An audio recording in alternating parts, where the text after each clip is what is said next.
Hello बच्चों, let's read the question. Question says, echo is based on which amongst the given phenomena that sound wave follows?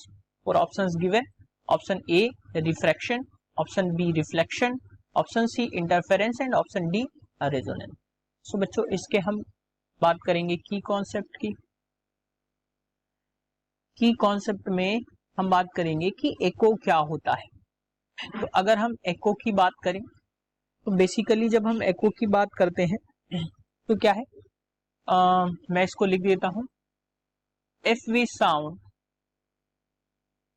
We shout और clap near a suitable rigid object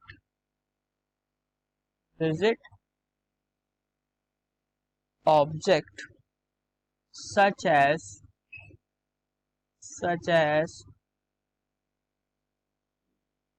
wall, mountain. So क्या होगा बच्चों, we will hear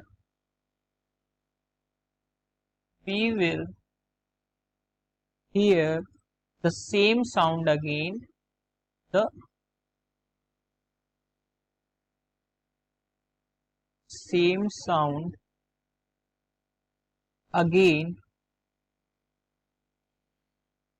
little later.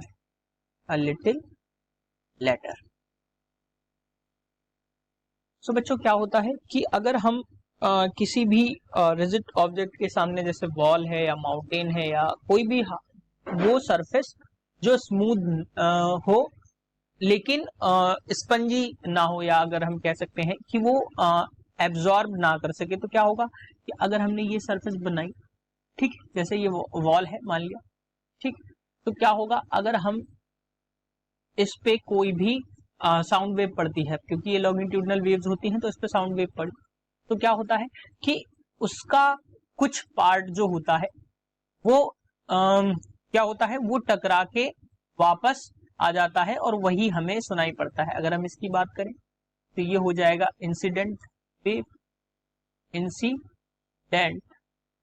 ये बिल्कुल light reflection की तरीके होता है, और ये जो वापस आ गई ये हो जाएगी रिफ्लेक्टेड वेव.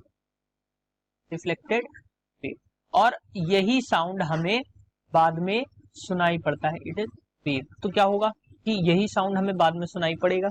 इसी साउंड को जो बाद में हमें कुछ थोड़ी देर बाद जो हमें टकरा के वापस आने के बाद सुनाई पड़ा, उसी को कहते हैं हम एको. सो बच्चों ये जो बेसिक फिनोमेना है इसका, ये रिफ्लेक्शन होता है, ध्यान रखिएगा. जो एको जो है ये रिफ्लेक्शन के फिनोमेना पे बेस्ड है. और दूसरी बात, अगर हमें क्लियरली एको सुनना है तो क्लियरली एको सुनने के लिए हमेशा याद रखिए जो रिफ्लेक्टिंग ऑब्जेक्ट हो, यानी कि ये जो ऑब्जेक्ट है और सोर्स से ऑब्जेक्ट की दूरी लगभग 17.2 मीटर अगर है तो ये एको जो है आपको क्लियरली सुनाई पड़ेगा. ठीक, तो ध्यान रखिएगा जो एको सुनने की जो लेंथ है, यानी कि ऑब्जर्वर और रिफ्लेक्टिंग वॉल या रिफ्लेक्टिंग सरफेस के बीच में जो डिस्टेंस है वो 17.2 मीटर पे हमें एको जो है वो बेस सुनाई पड़ता है. सो अगर हम फिनोमेना की बात करें तो रिफ्लेक्शन फिनोमेना पे ही एको जो है वो रिफ्लेक्शन फिनोमेना पे बेस्ड होता है. Hope you understood it well. Best of luck.